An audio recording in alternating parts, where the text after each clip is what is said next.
If you have children like I do, at some point they might have asked you to bring them to your workplace. Then if you work in a bank, you probably brought them to show your desk, your computer, the coffee machine, and then your colleague give them an high five. If you instead you are a fireman, you probably brought them to see your station.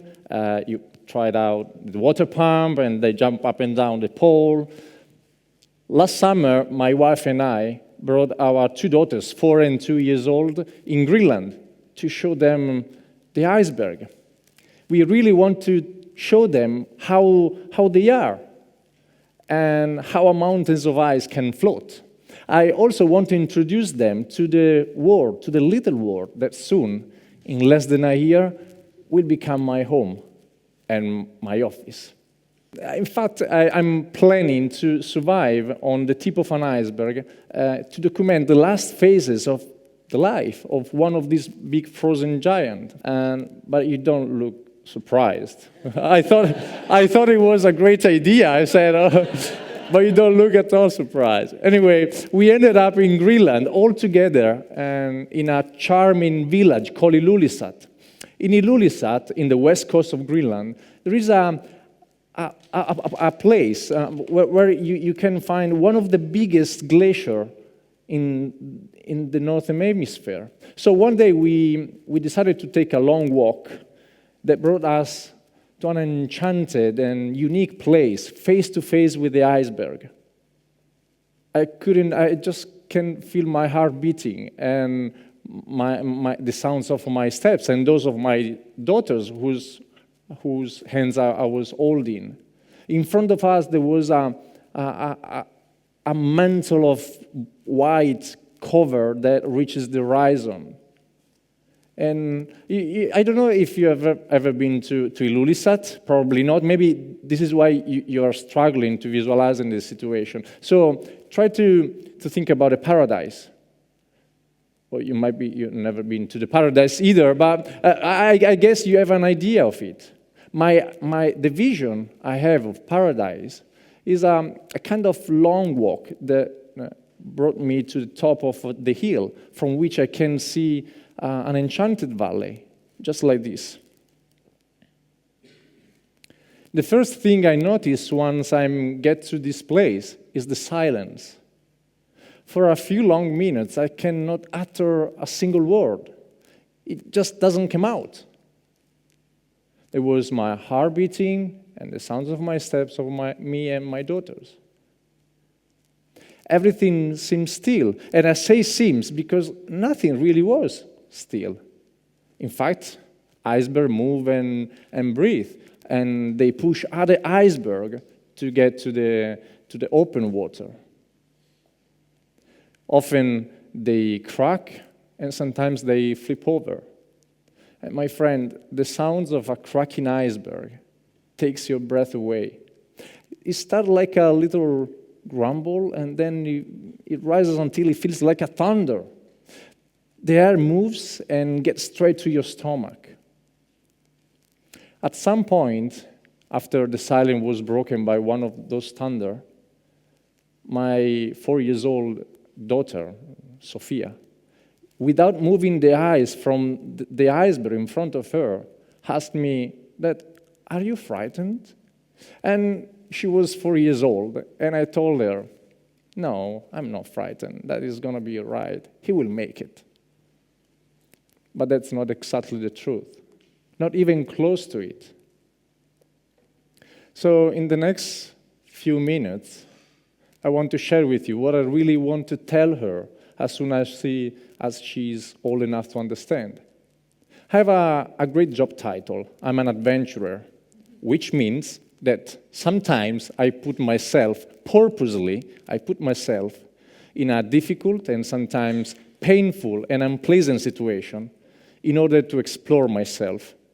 You might think that an adventurer is a man or a woman with no fear. Truth to be told, this is the last thing I am. In fact, fear is probably one of the few things I share with all the other adventurers around the world. Fear was with me when I rowed across the Atlantic Ocean and the Pacific Ocean in a small rowing boat, alone. Was my companion across Alaska and Sahara Desert, and was by my side when I decided to run across the United States, just like Forrest Gump. And now that I'm working on my most ambitious project, sometimes fear makes me tremble. It doesn't make me sleep at night. It keeps me awake, searching for a solution to seemingly impossible problems. Fear is a kind of daily experience to me, even in the least adventurous moment of my life. Well, to be honest, I don't think that parenting is less challenging than rowing across an ocean. What I've learned from my previous adventures is that you have two things you can do when it comes to fear. You can suffer or befriend it. And if fear is not your cup of tea, please come a little bit closer, and because I want to tell you at least 3 things that you should know about fear. First, fear is my sixth sense. Through the lenses of fear, I can see things that my eyes can see, and I can hear things that my ears can perceive. And I don't use any drugs. I'm just, When I was rowing across the Pacific Ocean, after 300 days of solitude and more than 18,000 kilometers alone, I found myself 60 miles from the coast of Australia. And suddenly, I started to feel something different. It was fear. The ocean was the same ocean that had been with me for 300 days. But I had a strong feeling that something strange was happening. So I decided to stop right there, a handful of miles from my finish line. From that finish line that I was dreaming of reaching for many, many years of my life.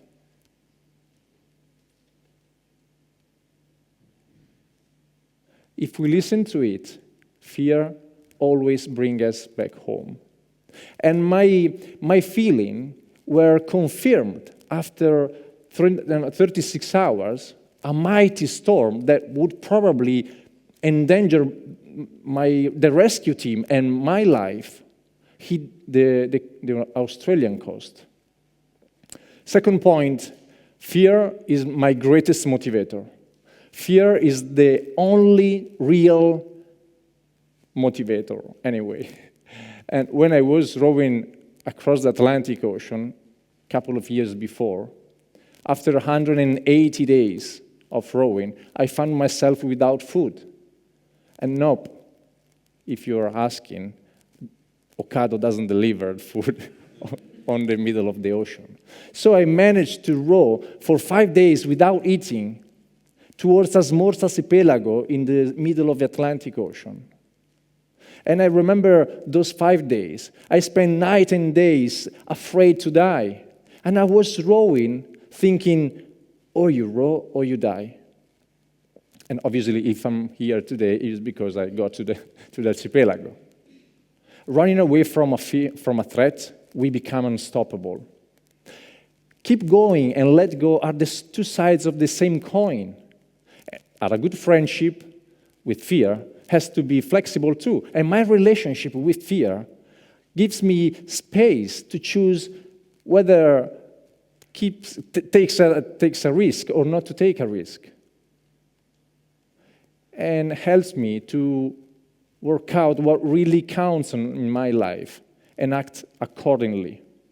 The third point is probably the most important point I can tell you today. Fear makes me anti-fragile. And by anti-fragile, I mean the opposite of fragile, of course.